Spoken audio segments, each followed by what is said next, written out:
Bapak Ibu hadirin yang kami hormati, kita akan menyimak sambutan Direktur Eksekutif Ma'arif Institute yang kami hormati Bapak Abdul Rahim Ghazali. Disilahkan.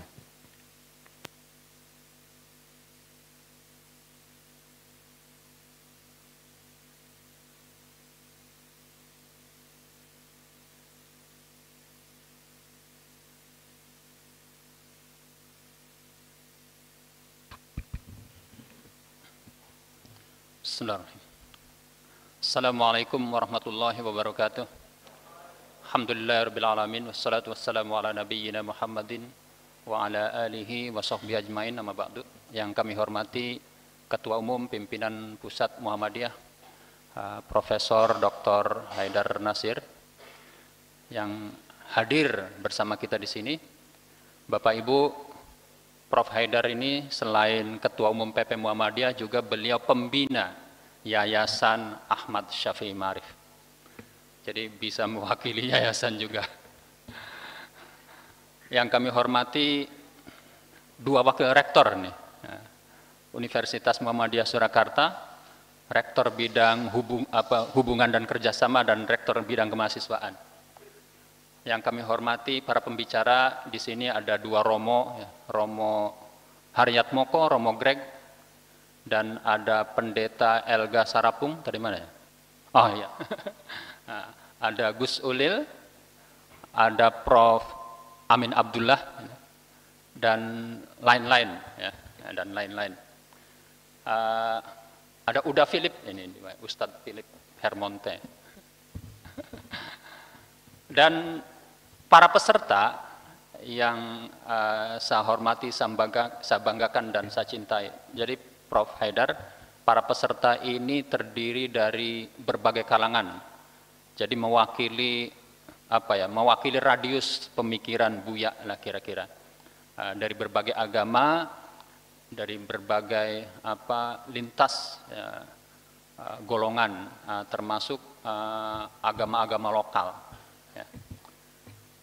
Bapak Ibu dan saudara sekalian, muktamar pemikiran ini adalah bagian dari rangkaian festival pemikiran Ahmad Syafi'i Ma'arif. Jadi kita tahu setelah Buya Syafi'i Ma'arif wafat pada Mei lalu, ya, banyak kalangan, ya termasuk kami tentu saja, yang menginginkan agar pemikiran dan gagasan Buya terus disebarluaskan. Tujuannya untuk apa? Untuk agar kita semua menyadari bahwa Indonesia ini terdiri dari berbagai macam suku, berbagai macam agama, berbagai macam kelompok kepentingan yang kata Buya, kalau tidak kita pelihara, sangat besar potensinya untuk terjadi konflik. Ya. Apalagi pada masa-masa misalnya menjelang perhelatan politik, di mana biasanya para politisi akan memanfaatkan isu berbagai macam, termasuk isu agama, untuk meraih dukungan. Dan pada saat isu agama digunakan untuk kepentingan politik, nah itu juga kalau tidak hati-hati akan menimbulkan friksi sosial. Nah, Bapak Ibu, kenapa kita harus kita punya tanggung jawab untuk terus mengembangkan pemikiran dan gagasan Buya ini? Saya kira Buya salah satu tokoh intelektual Muslim yang sangat peduli dengan keindonesiaan dan kemanusiaan yang selalu beliau gaungkan sebagai sesuatu yang tidak bisa dipisahkan dari keislaman itu sendiri. Jadi pada saat seseorang berislam dengan baik, kata Buya, seharusnya atau pada hakikatnya dia telah menjadi seorang Indonesia yang baik dan seorang pengamal kemanusiaan yang baik. Dan di banyak tempat beliau juga selalu menekankan pentingnya keadilan sosial. Nah, keadilan sosial seperti kita tahu, Buya sering mengatakan dari Pancasila, Sila yang yatim piatu itu adalah sila keadilan sosial bagi seluruh rakyat Indonesia. Kata Buya, selama kemiskinan masih merajalela, selama kemiskinan masih meliputi sebagian besar rakyat Indonesia ini, maka akan sulit kita membangun keadilan sosial. Dan selain itu juga Buya selalu menekankan pentingnya pemberantasan korupsi. Karena korupsi salah satu sebab yang mengakibatkan keadilan sosial itu terabaikan. Apalagi ketika korupsi dilakukan oleh para pejabat negara, yang seharusnya pejabat negara berupaya untuk menyejahterakan rakyatnya. Nah, dari beberapa pemikiran itulah nanti akan kita elaborasi dalam muktamar pemikiran ini, yang nanti sebagian teman-teman yang ada di sini juga dilanjutkan dengan sekolah kemanusiaan dan kebangsaan Ahmad Syafi'i Ma'arif. Tentu saja kami mengucapkan terima kasih, terutama pertama Pak, untuk Universitas Muhammadiyah Surakarta, karena berkat UMS lah acara ini berjalan dengan sukses, dan beberapa pendukung kegiatan dari BCA, di sini juga ada perwakilannya dari Jamkrindo, dan mungkin juga dari pendukung lain yang tidak bisa kita sebutkan satu persatu.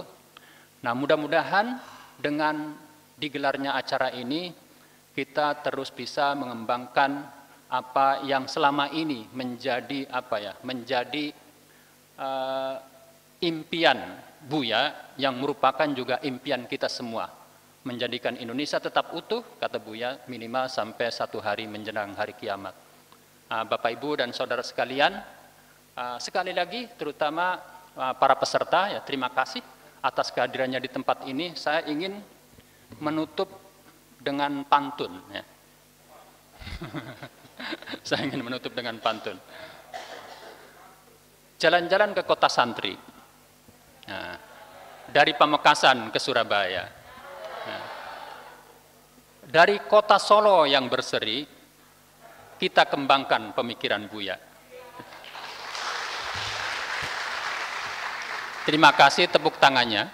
Assalamualaikum warahmatullahi wabarakatuh.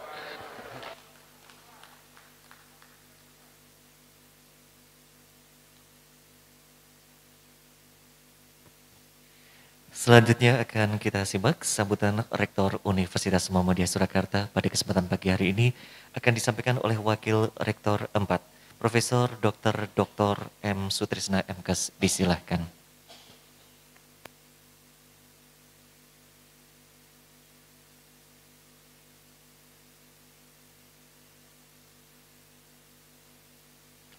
Bismillahirrahmanirrahim. Assalamualaikum warahmatullahi wabarakatuh.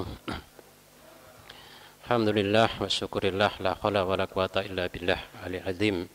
Asyhadu an la ilaha illallah wahdahu la syarika lah wa asyhadu anna Muhammadan abduhu wa rasuluhu la nabiyya ba'dah. Amma ba'd.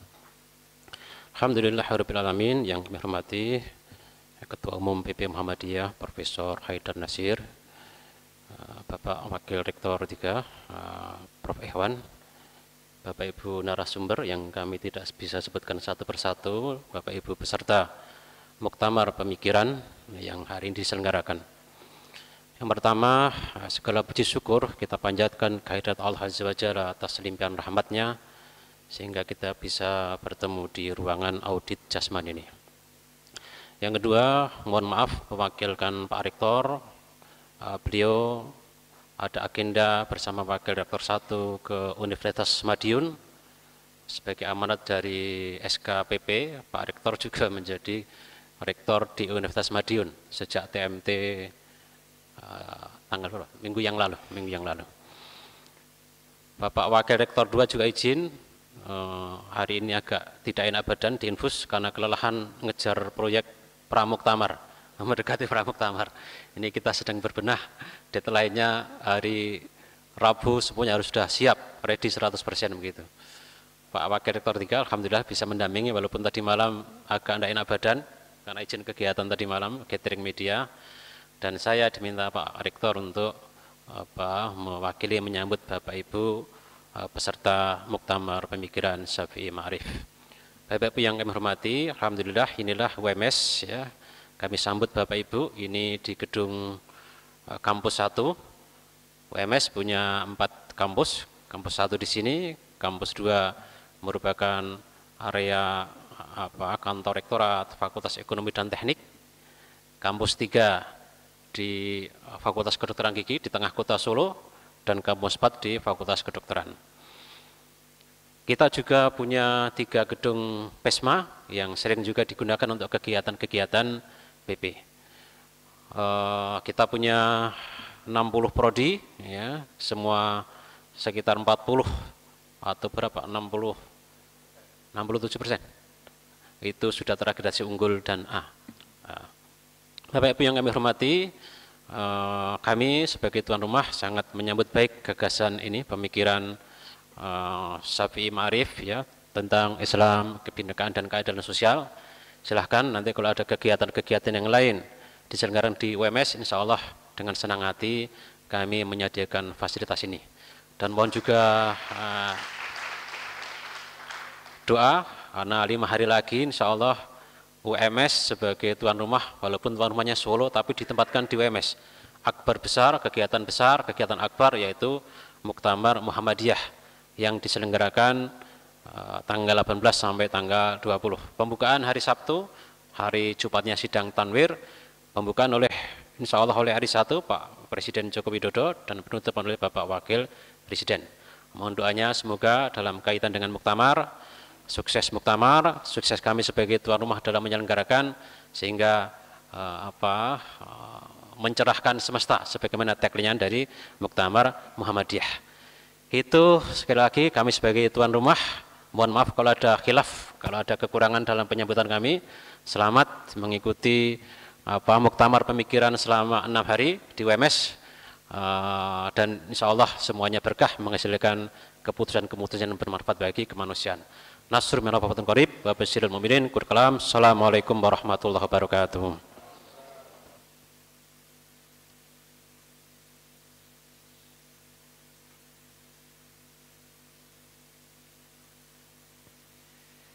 Sambutan Yayasan Ahmad Syafi'i Ma'arif sekaligus membuka acara. Yang kami hormati Bapak Fajar Rizaul Haq, disilahkan.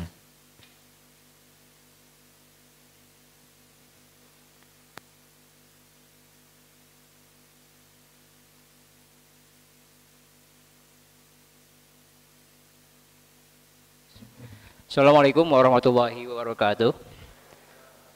Alhamdulillahirabbil alamin, hamdan yuwafi ni'amahu wa yukafi mazidah.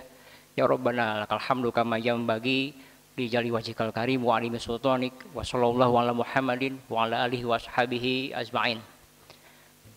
Amma ba'du, yang sama-sama kita hormati, kita banggakan, Profesor Dr.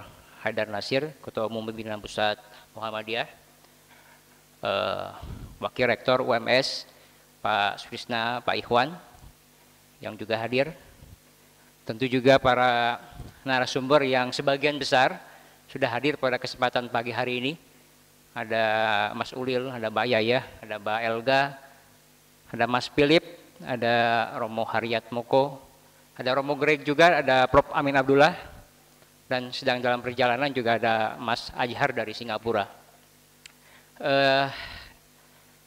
Ini banyak yang hadir, dan terima kasih tentu juga kepada para peserta yang sudah jauh-jauh datang dari berbagai kota untuk datang ke Solo, ke UMS ini. Tentu satu kehormatan buat Ma'arif Institute untuk memfasilitasi Bapak Ibu hadir pada kesempatan hari ini. Dan saya lihat juga ada hadir dari perwakilan dari luar kampus Jogja nih Pak Warek.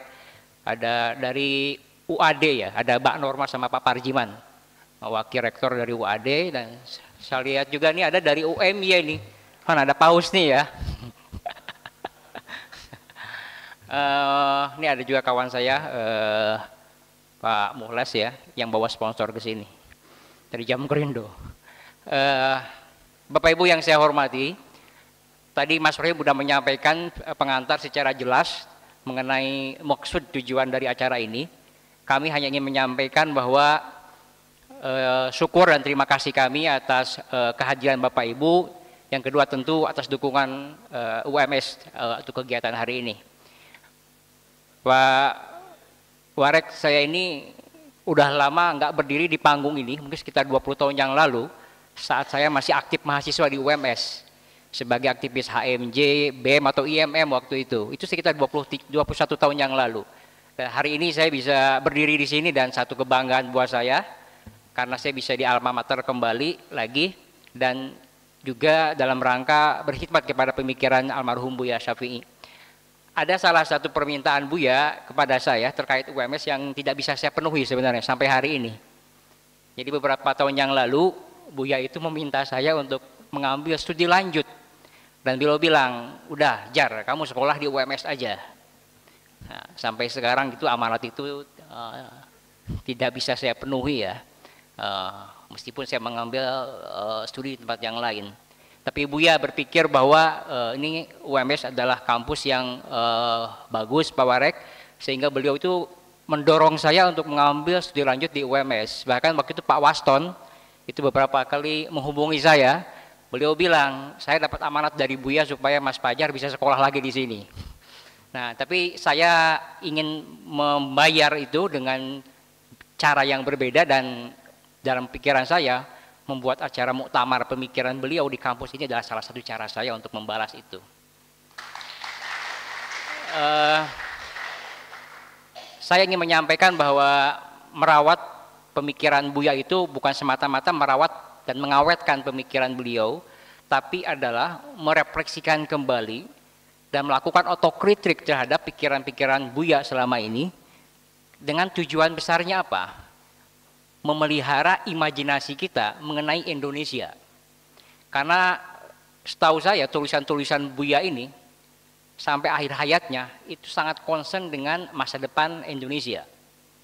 Maka kalau kita merawat, mendiskusikan ulang pemikiran-pikiran seorang Ahmad Syafi'i Ma'arif, sama halnya dengan cara kita merawat imajinasi mengenai Indonesia dan masa depan kemanusiaan.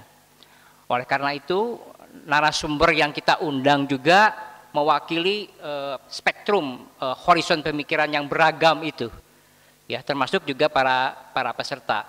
Karena kami berpikir dan kami bersyukur pemikiran-pemikiran Buya bukan hanya saja milik dari Muhammadiyah, tapi sudah melintas batas dan menjadi milik bangsa ini. Pikiran-pikiran Buya salah satunya itu banyak mengkritik tentang Islam dan Minangkabau di Sumatera Barat.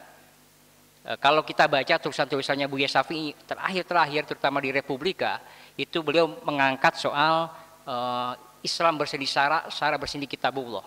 Itu tulisan beliau yang sangat reflektif dan menurut saya sangat tajam. Itu menunjukkan salah satu kegelisahan intelektual beliau terkait perkembangan Islam di tanah kelahirannya di Minangkabau. Banyak orang melihat pikiran-pikiran Buya tajam, kritis gitu ya, sehingga muncul reaksi-reaksi saya pikir alamiah saja secara akademik.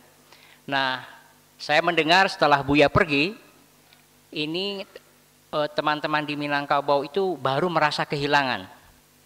Gitu. Kemarin ada sahabat saya, Mas David, baru pulang dari kampung halamannya di Padang dan mungkin juga di daerah Pariaman dan Payakumbuh, itu bercerita bahwa banyak tokoh-tokoh Muhammadiyah di sana yang secara mungkin garis pemikiran itu cukup puritan, istilahnya Pak Haidar waktu kuliah di UHAMKA kemarin, neopuritan. Itu ternyata mereka mengagumi dan menghargai seorang Buya Syafi'i.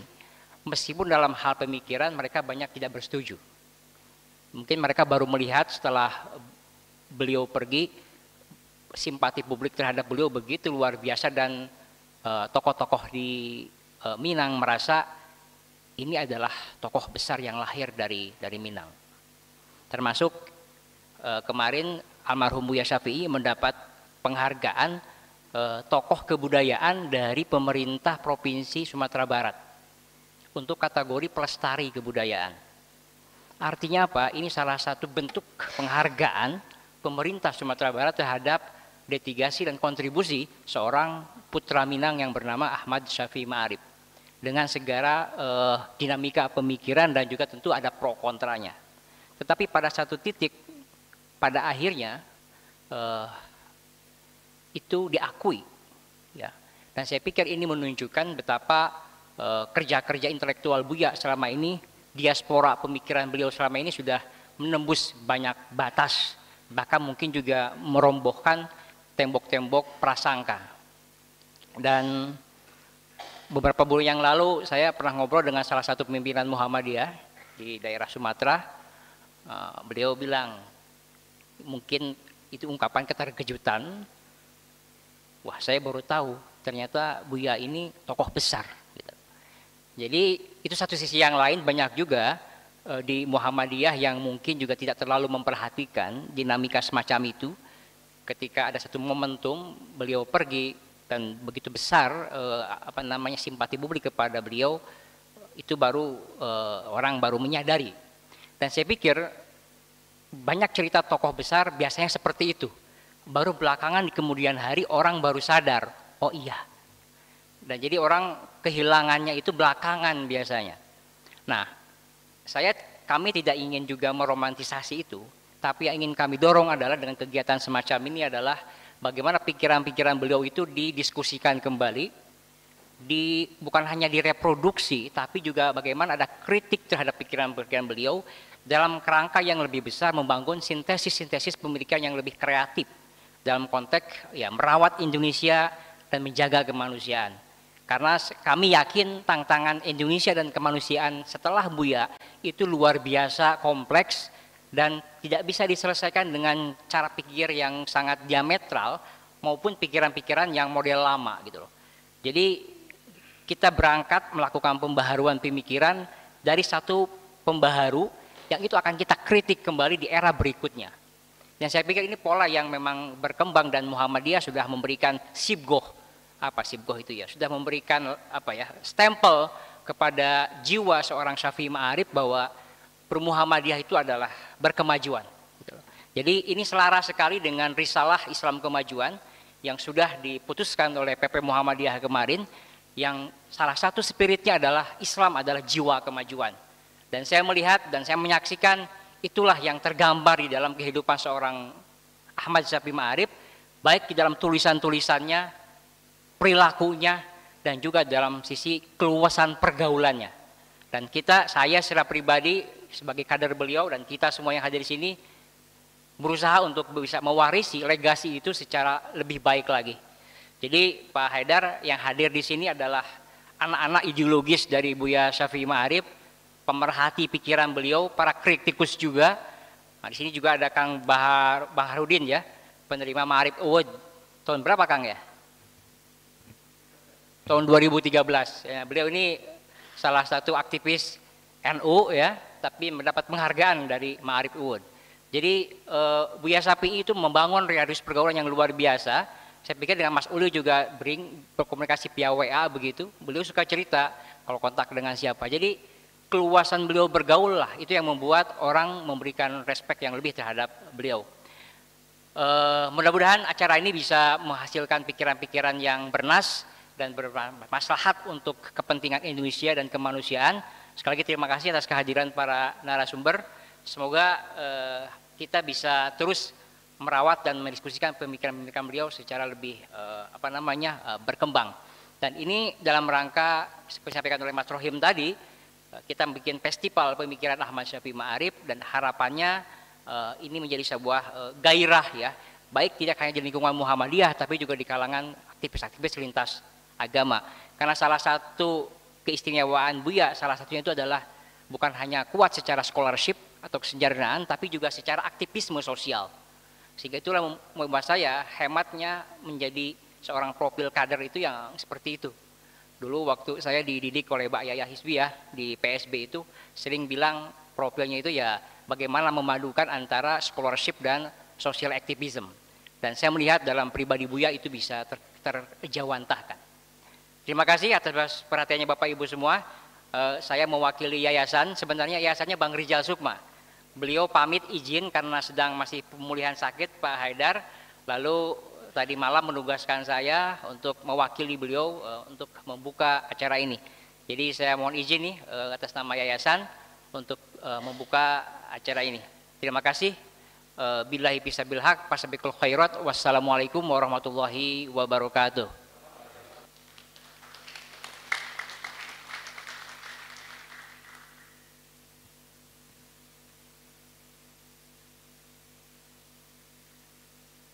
Baik Bapak Ibu yang kami hormati, peserta pada kesempatan pagi hari ini, selanjutnya kita akan simak keynote speaker dengan judul Refleksi dan Relevansi Pemikiran ASN dalam konteks tantangan politik demokrasi di Indonesia. Dan akan disampaikan oleh Ketua Umum Pimpinan Pusat Muhammadiyah yang terhormat Profesor Dr. Haji Haidar Nasir MSI, disilahkan.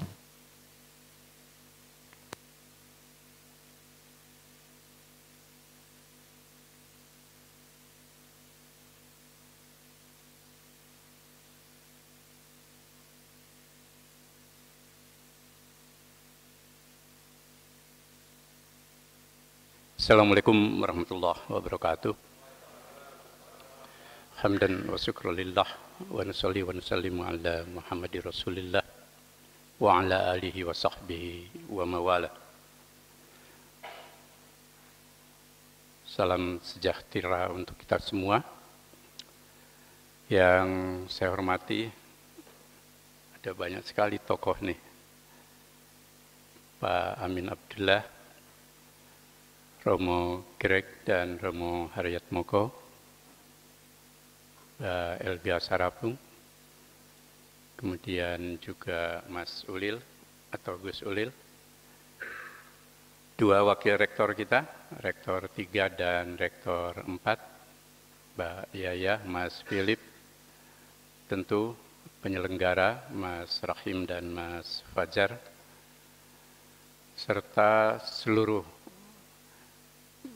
narasumber dan peserta Muktamar Pemikiran Buya Syafi'i Ma'arif dari berbagai kalangan yang tidak bisa saya sapa satu persatu. Alhamdulillah pada pagi hari ini kita hadir di UMS untuk memperbincangkan kembali pemikiran-pemikiran Buya Syafi'i Ma'arif tentang Islam, tentang Indonesia dan kemanusiaan. Saya tidak tahu persis harus bicara apa secara lebih khusus, tetapi saya ingin mengalir berbicara tentang bagaimana melalui Buya dengan segala pemikirannya yang kritis, sekaligus juga yang berwawasan lintas untuk membedah Indonesia, di mana seluruh agama, termasuk di dalamnya Islam, suku, bangsa, dan golongan, telah berkomitmen dan hidup dalam keragaman menuju pada cita-cita nasional yang disepakati bersama. Ketika Buya banyak melakukan kritik terhadap Islam sebagai agama yang dipeluknya, Muhammadiyah bahkan, juga tentu tentang Indonesia, maka kritik-kritik itu tidak boleh kita biarkan berserakan. Ya. Jika kita ingin bermuktamar hari ini tentang pemikiran Buya, saya berharap ada rekonstruksi dari kritik-kritik itu, dari pikiran-pikiran Buya itu, untuk membaca Indonesia dan lebih jauh lagi membangun kembali hal-hal yang Buya kritik sebagai sesuatu yang berserakan menuju pada Indonesia milik bersama. Kenapa saya garis bawahi Indonesia milik bersama? Karena dari sinilah kita akan mencoba melihat titik awal dari bagaimana Indonesia dibangun, bagaimana Indonesia lahir dan merdeka, dan Indonesia dalam perjalanannya saat ini. Dan bagaimana Islam, termasuk Muhammadiyah di dalamnya, hadir untuk merawat dan membawa Indonesia milik bersama ini. Buya beberapa kali meminjam pandangan Ernest Renan tentang bangsa. Dan pemikir Prancis inilah yang juga dikutip Bung Karno ketika pidato 1 Juni 1945, bahwa sebuah bangsa itu hadir dan terbentuk karena keinginan untuk bersatu, karena keinginan untuk bersama. Yang keinginan itu lahir dari kesamaan sejarah dan cita-cita.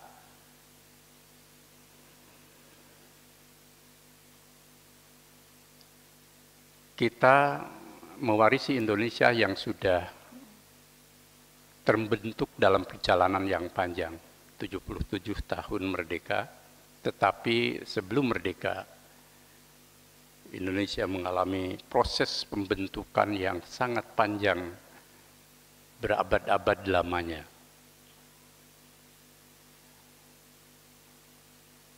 Dalam relasi agama, kita memperoleh mosaik yang indah sebenarnya. Ketika orang nyebut sebagai pra-Indonesia, Indonesia atau masyarakat Indonesia saat itu mengenal kepercayaan setempat. Kemudian hadir Hindu, Buddha, Islam, lalu Kristen Katolik, dan seterusnya. Yang satu sama lain berinteraksi dalam dinamika yang ada konflik, ada integrasi, gitu ya. Tetapi akhirnya kemudian membentuk menjadi satu kesatuan Indonesia. Kita tidak bisa menjelaskan secara rinci, ya, kecuali para ahli sejarah. Bagaimana mungkin misalkan ketika agama-agama setempat atau kepercayaan setempat yang sentrifugal berada di setiap suku, daerah, gitu ya, yang tanda petik saat itu terisolasi, kemudian datang Hindu, lalu Hindu menjadi agama mayoritas. Lalu setelah itu Islam datang, lalu Islam menjadi agama mayoritas, dan peralihan itu atau konversi agama atau apapun namanya berjalan secara damai dan tidak ada kisah perang dalam perjalanan sejarah agama-agama di Indonesia. Konflik-konflik yang bersifat lokal atau terbatas terjadi, tetapi itu sesuatu yang dinamis saja dari sebuah perjalanan bangsa.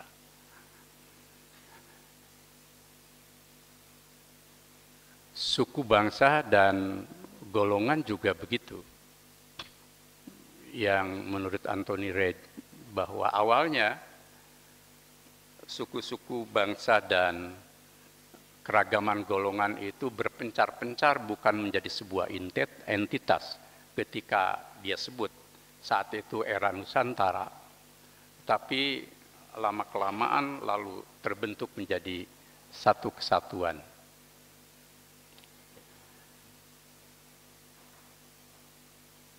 Pada era kebangkitan nasional, proses pembentukan bangsa ini dari keragaman agama, suku, ras, golongan, dan kebudayaan mengalami satu proses institusionalisasi pelembagaan yang terus mengerucut pada sebuah komitmen politik. Tahun 28 ada peristiwa yang sama, pertama Kongres Perempuan, yang ini jarang diungkap di dalam sejarah pembentukan Indonesia, selain ya kisah-kisah masing-masing golongan, atau mungkin juga ketika 22 Desember selalu disebut sebagai Hari Ibu, yang orang merayakannya dengan beragam pakaian atau juga Hari Kartini.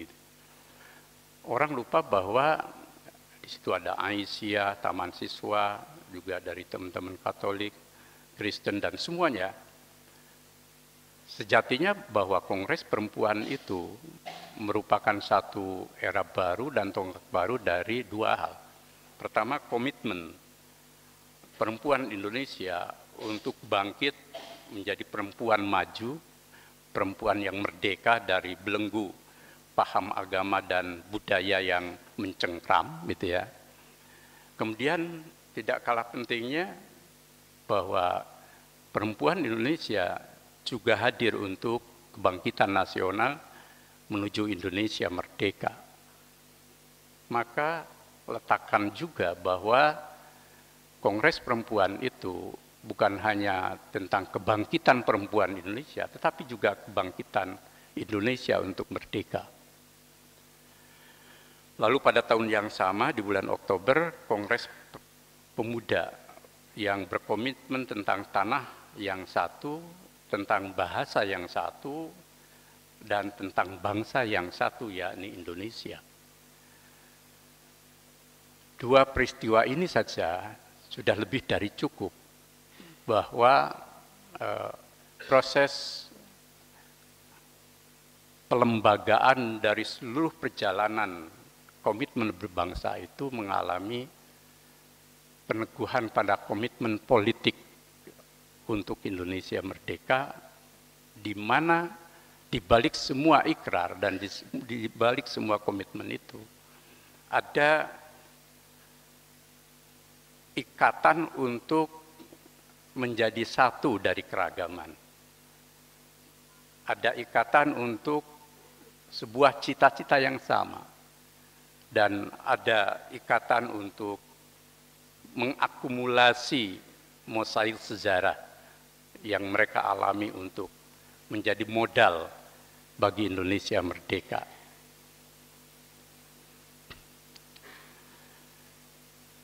Lalu pelembagaan itu makin kuat menjadi sebuah dasar konstitusi dan kemudian juga bagian dari itu menjadi dasar negara Pancasila.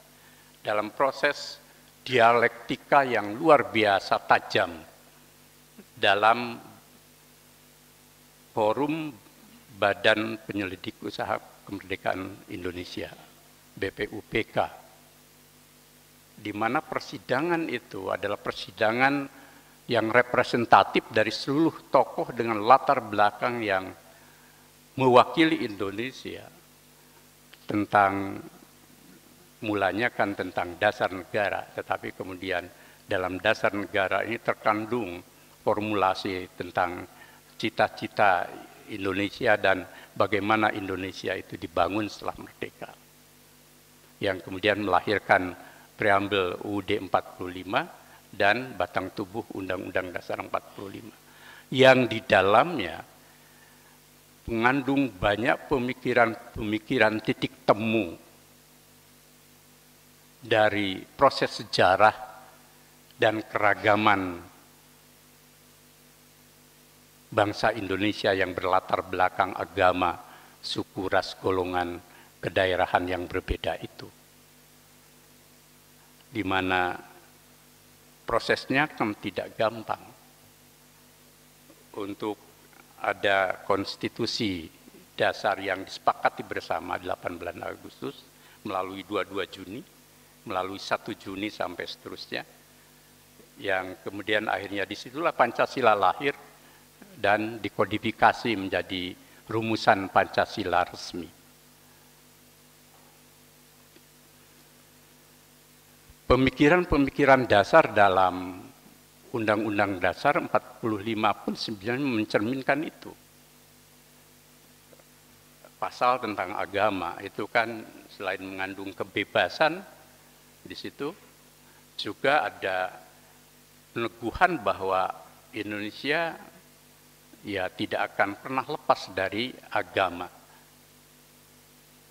Artinya bahwa itu pengakuan terhadap proses sejarah di mana umat beragama itu ikut perjuangan kemerdekaan dan membangun Indonesia. Kemudian tentang cita-cita keadilan sosial di pasal 33 yang kemudian dikenal sebagai dasar dari ekonomi konstitusi yang dulu disebut dengan ekonomi kerakyatan, di mana prinsip keadilan sosial itu menjadi pilar sebenarnya bukan hanya dalam kehidupan ekonomi tetapi juga berbangsa dan bernegara. Saya tidak tahu persis bagaimana nanti ada seorang ahli ketatanegaraan yang bisa membahas Pancasila sebagai apa yang oleh Bung Karno disebut dengan filosofis Grondslag. Formulasi dari ketuhanan menjadi ketuhanan yang Maha Esa, kemanusiaan dengan keadilan, dengan kemanusiaan yang adil dan beradab, tentang persatuan. Yang paling krusial, sila keempat, kerakyatan yang dipimpin oleh hikmah kebijaksanaan dalam permusyawaratan perwakilan. Kita bisa bertanya secara kritis sekarang, kenapa konsep kerakyatan yang ekuivalen, orang nyebut sebagai demokrasi, Pak Philip mungkin bisa lebih jauh membahas, lalu diberi keterangan dan substansi tentang hikmah kebijaksanaan, permusyawaratan, dan perwakilan. Yang semuanya sekarang ini terdekonstruksi secara ambiar gitu kan, setelah kita reformasi, baik dalam praktek maupun dalam konstruksi pemikiran kita. Yang intinya sebenarnya amandemen UUD 45 dalam konteks pasal sila keempat itu sudah menghapus sila keempat. Saya berani mengatakan itu. Jadi bukan ada formulasi baru, tapi menghapus sila keempat, apalagi dalam praktek. Sehingga dalam kajian kami di PP Muhammadiyah lewat tim khusus waktu itu yang menghasilkan 2 buku, satu visi karakter bangsa, yang kedua Indonesia berkemajuan. Kesimpulan kami bahwa setelah 75 waktu itu tahun merdeka, kita ini mengalami satu proses liberalisasi politik, ekonomi, dan budaya yang begitu luar biasa. Ditakar dari fondasi cita-cita Indonesia merdeka. Nah, ketika kita hari ini membahas tentang Indonesia, maka bagaimana kita merekonstruksi serpihan-serpihan, bahkan mungkin bagian-bagian yang tercerabut dan bagian-bagian yang membuat kita, tadi disebut Rahim maupun Mas Fajar, ada titik-titik pembelahan dan perbedaan yang mengarah pada ancaman terhadap persatuan Indonesia dan keadilan sosial. Disitulah bisakah kita hari ini dan juga tentu di banyak tempat jujur, terbuka, memperbincangkan kembali hal-hal mendasar dari pikiran keindonesiaan, di mana salah satunya Buya Safi Ma'arif, bahkan Bung Karno itu memiliki kunci bahwa Indonesia sebagai sebuah bangsa itu lahir dari keinginan untuk bersatu, keinginan untuk bersama, dan punya cita-cita dan sejarah yang sama. Baik, sekarang kita mulai dari agama. Saya yakin semua agama memiliki nilai luhur, baik apalagi yang berdimensi ilahiyah, yang berdimensi ketuhanan, dan juga yang berdimensi kemanusiaan dan kesemestaan untuk membangun kehidupan yang damai, kehidupan yang baik, kehidupan yang sejahtera, dan kehidupan untuk kita bersama, milik bersama. Tentu hal-hal yang prinsip menyangkut akidah, ibadah, ritual, keyakinan itu mozaik dari setiap agama, tetapi juga pada setiap dimensi keyakinan dan akidah itu cita-cita luhur dan nilai-nilai luhur itu selalu memiliki relasi dengan hidup kita bersama.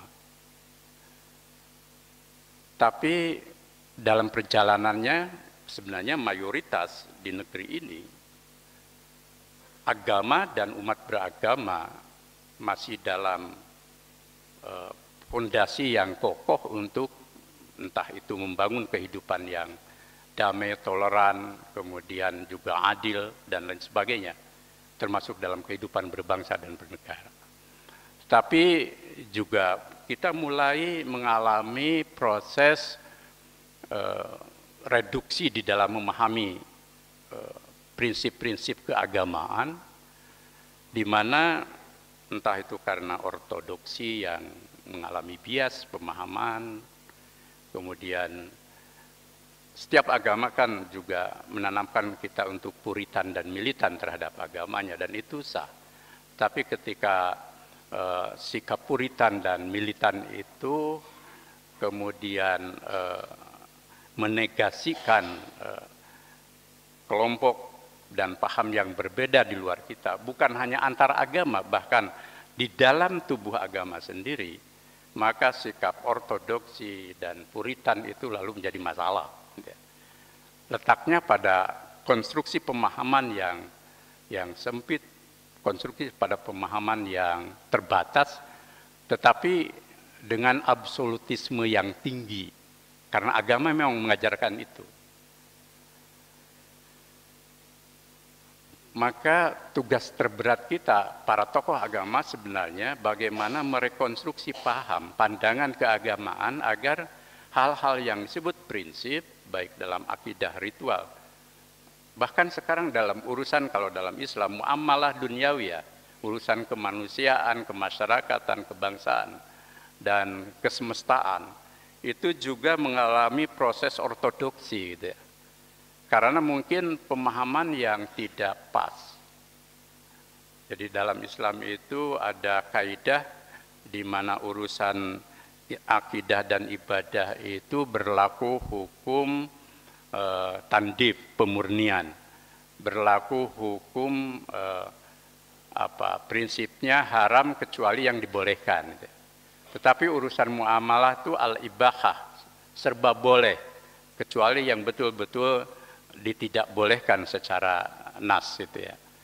Tapi yang sering terjadi sekarang kan urusan muamalah duniawiyah saja itu lebih banyak tidak bolehnya.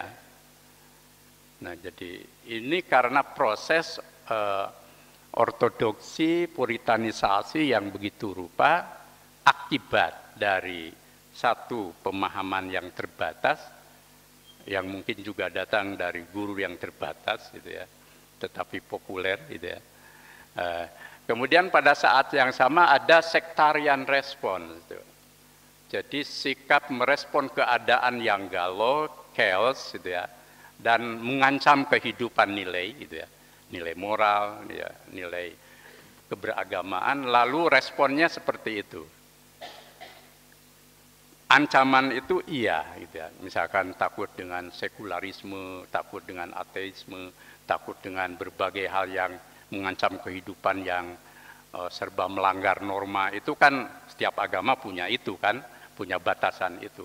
Tetapi responnya lalu menjadi berlebihan, menjadi hulu, menjadi ekstrim, lalu yang terjadi adalah ya pemahaman-pemahaman yang kemudian menjadi bermasalah. Nah, maka tugas umat beragama sekarang adalah dalam konteks rekonstruksi, mari kita menanamkan kembali pemahaman keagamaan yang mendalam, yang luas, yang melintas batas, di mana prinsip-prinsip yang memang itu khas milik agama, setiap agama, ya berlaku prinsip lakum dinukum waliyadin, tetapi dengan jiwa yang lapang, yang dalam Islam ada konsep hanifiyatus samahah, beragama yang lurus tetapi lapang hati. Nah, patokan ini perlu terus diperluas. Yang kedua, ada dialektika, konsep-konsep yang kemudian berbenturan satu sama lain, yang ini tidak menambah selesai masalah, tetapi justru menjadi titik beda yang kemudian saling menumbuhkan sikap ekstrim. Apa? Di Muktamar Muhammadiyah tadi Mas Ulil bertanya apa sih isu-isu besarnya? Saya bilang ya mungkin biasa-biasa saja.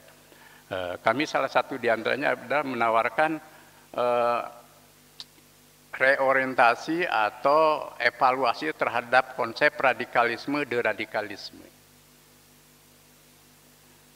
Karena dalam pandangan kami, radikalisme, deradikalisme itu terlalu tendensius pada agama, lebih khusus pada Islam gitu ya. Dan lupa bahwa itu milik setiap golongan. Tapi ini tidak menegasikan adanya unsur itu di setiap di tubuh umat Islam. Padahal juga ada sekarang kecenderungan radikalisme berbangsa, bernegara juga dalam beragam artikulasi. Nah, kalau ini terus direproduksi tanpa ada kita bisa melakukan rekonstruksi pemikiran tentang radikalisme, deradikalisme, nanti ini akan bukan menyelesaikan masalah yang disebut dengan intoleransi, bahkan radikalisme, tapi justru menjadi titik beda yang kemudian kita konflik berkepanjangan soal ini. Dan akhirnya mereka yang tidak ikut dalam arena untuk berbeda pun ikut berbeda. Dan Bapak Ibu tahu sendiri secara sosiologis ketika umat yang memang lapisan pemikirannya beragam gitu, dan banyak yang awam atau sedikit tetapi ada yang true believing gitu, maka ini menjadi kontraproduktif dan kita kehilangan kesempatan untuk mereproduksi dan memproduksi pikiran-pikiran inklusif, pikiran-pikiran hanifiyatul samha, pikiran-pikiran kesemestaan yang lahir dari agama itu sendiri. Yang sering saya katakan, energi positif agama jauh lebih besar ketimbang energi negatifnya, hanya karena pemahaman yang bias. Ini perlu kelegaan. Karena apa? Karena sering ketika konsep itu masuk pada wilayah politik dan menjadi kebijakan politik, memang agak susah untuk mengubah dan merekonstruksinya. Misalkan konsep radikalisme, deradikalisme sudah masuk pada kebijakan negara, ada wilayah BNPT, macam-macam. Kalau sudah menyangkut ini ada problem besar juga.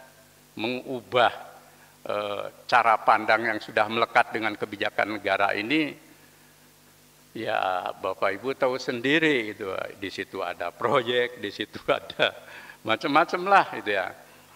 Ada istilahnya itu, orang kan kalau sudah dengan kekuasaan kan biarpun keliru kan susah untuk mengubah kekeliruan itu gitu kan. Jadi ini persoalan yang pertama. Yang kedua, kita sudah bersepakat, ini hebatnya ya para pendiri bangsa kita. Kemudian tadi keberagaman lalu menjadi ikrar bersatu itu, selain tadi rangkaian sejarahnya itu berlanjut bagus lah gitu, mengalami pelembagaan. Lalu kita punya simbol, punya slogan Bhinneka Tunggal Ika yang di sini disebut dengan kebinekaan. Ini mosaik yang luar biasa sebenarnya. Bhinneka Tunggal Ika. Dalam keberagaman kita bersatu. Dan dalam kesatuan kita merawat keberagaman. Nah, Bung Karno kan juga menyampaikan itu tapi ada kritik dia yang agak lupa oleh para nasionalis sekarang dikutip. Jangan karena Indonesia itu dengan nasionalismenya yang kokoh, lalu menjadi chauvinisme gitu. Bahkan selain chauvinisme itu juga dia nyebut bangsa kita menjadi bangsa yang termulia, bangsa yang terhebat di muka bumi. Nah, kritik Bung Karno itu sebenarnya perlu kita jadikan alat kritik sekarang ini. Satu, saya dalam proses perenungan yang sederhana, kita sudah cukup leluasa sekarang merayakan keberagaman. tapi agak abe untuk merayakan kesatuan atau persatuan. Nah, bagaimana kita membangun titik keseimbangan untuk merayakan kebinekaan, pada saat yang sama kita juga merayakan persatuan. Karena apa? Nalar publik itu tergantung pada waham yang diciptakan oleh kita. Jadi kalau setiap hari kita merayakan kebinekaan tapi lupa menggelorakan tentang kesatuan, ya nanti akan terjadi ketidakseimbangan. Nah, di mana sih letak orang nyebut virus misalkan? Virus kebinekaan apa sih, gitu kan? Dan virus dari persatuan kita apa? Kita harus belajar terbuka. Nah, disitulah pentingnya dialog. Sekarang kita menyebut pembelahan politik, ya gitu kan? Pembelahan politik ini jujur kita rasakan dalam 2 periode ini. Pertanyaannya, setelah kita merasakan gerah gitu ya, dengan pembelahan politik, apakah kita mau mengulangi hal yang sama di 2024?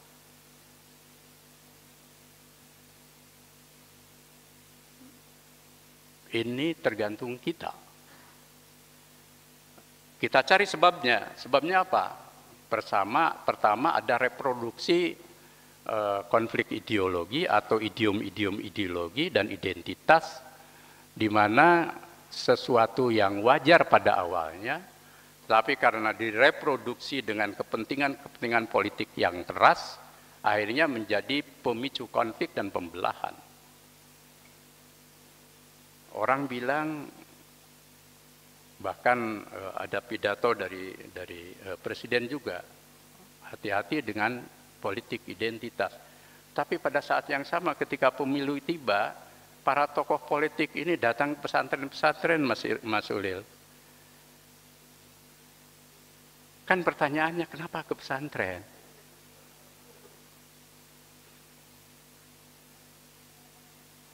Bukankah itu merawat dan ingin mengambil hati politik identitas? Jadi tidak sadar membuat pernyataan yang seperti itu, tapi kita merawat itu. Dan insya Allah besok juga terjadi. Ya. Pesantren NU juga pesantren Muhammadiyah, jangan pesantren itu kan, Muhammadiyah juga punya 499 pesantren. Jadi ya NU lebih banyak. Juga ada yang non Muhammadiyah, non NU kan. Juga nanti datang ke ormas, datang ke teman-teman Katolik gereja. Sebenarnya kan itu merawat politik identitas. Tapi ada teori borders ya.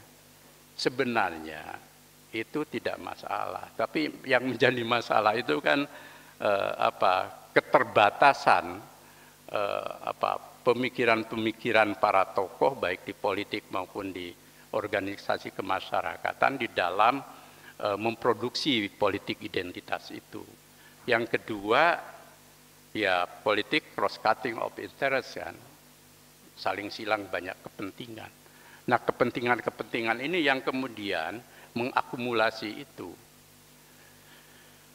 Kalau setiap pemilu selesai, mestinya semua harus deklarasi bahwa kita cukup kontestasi di sini, dan mari kita buka lembaran baru untuk hidup bersama, dan bukan hanya formalitas di mana yang kalah bergabung dengan yang menang, tapi pada saat yang sama sebenarnya juga bagaimana mengelola kekuasaan ini itu secara berkeadilan sosial. Sebenarnya intinya di situ. Letakkan setiap umat, setiap bangsa, setiap kelompok, setiap golongan dengan sikap adil. Dan itulah tugas pemimpin, baik di pemerintahan maupun di non-pemerintahan. Kenapa pemimpin yang paling lekat, Mas Ulil bisa mengkaji lebih jauh, selalu kan yang paling dilekatkan itu pada sikap adil kan. Karena itulah yang terberat dari seorang pemimpin, dari setiap pemimpin, bersikap adil. adil terhadap orang yang selalu memuji dan mencintai dan mendukung, itu jelas gampang. Tapi adil terhadap orang yang menentang dan berbeda, kita pun sama gitu kan. Kalau sudah bagian dari dukungan kita itu, salah pun kita puji. Dan ketika ada yang kritik kita marah. Sebaliknya, kalau datang dari yang orang tidak suka atau pemerintah yang tidak suka, jangankan salah, benar pun selalu cari salahnya. Nah, mengajari rakyat dan elit untuk bersikap adil, itu jauh lebih besar sebenarnya ketimbang kita sibuk dengan berbagai macam teori-teori politik identitas dan lain-lain. Karena praktek hidup berbangsa bernegara memang selalu banyak dinamika. Justru tugas pemimpin pemerintahan, pemimpin ormas, pemimpin agama adalah melakukan recovery terhadap berbagai problem setiap, entah itu pemilu dan lain sebagainya. Nah, kita lihat juga misalkan kekuasaan dimanapun pada umumnya itu kan ya teori ada gula ada semut. Setiap orang kan ingin kekuasaan. Kekuasaan itu adalah sumber daya, sumber dana, sumber segala macam otoritas di mana kita bisa berbuat apa saja dengan kekuasaan itu. Nah, ketika orang tidak punya visi kebangsaan dan jiwa kebangsaan sebagaimana saya kutip dari Renang yang dikutip oleh Bung Karno, dan kita sering lupa dan abai dengan kekuasaan itu. Ketika agama kita bisa hidup bersahabat, Bu. Tapi ketika di antara kita masuk kekuasaan, itu ceritanya nanti bisa lain.